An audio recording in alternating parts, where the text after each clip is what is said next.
All right, guys, I promise this is not just a sales pitch. When I was in college, my art teacher told me that the best watercolor paint that she has is actually produced by a company called M. Graham and Co.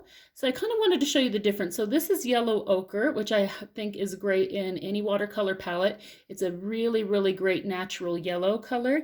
I want to show you the difference. Okay, so these are Graham paints. Okay, and obviously they're looking a little rough. Some of these are older than others. I have to clean out spillage sometimes from other colors contaminating certain colors. But this is not Graham. And what happens a lot with watercolor paints is that it will actually dehydrate. A lot of artists will tell you, well, you can get a cover and cover your paints. The problem is in certain parts of the country, when you do that, your paint will mold.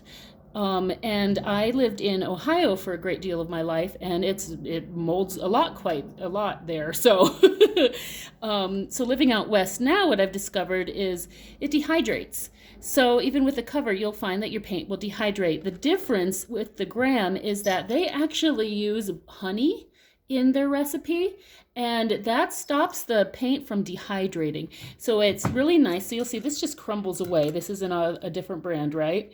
So if I just pick that out of there, it's really hard to travel, especially, if you're going to be traveling with your watercolors. You'll notice, so I can turn this upside down. Okay, and there are the crumbs of the old paint, right? Like the other one that just fell apart. This Graham paint, the honey-based paints, don't drip. They also have a really rich color. So I, whenever possible, use Graham paint. And I'm going to show you. So with this, I'm going to wipe off the lid here a little bit.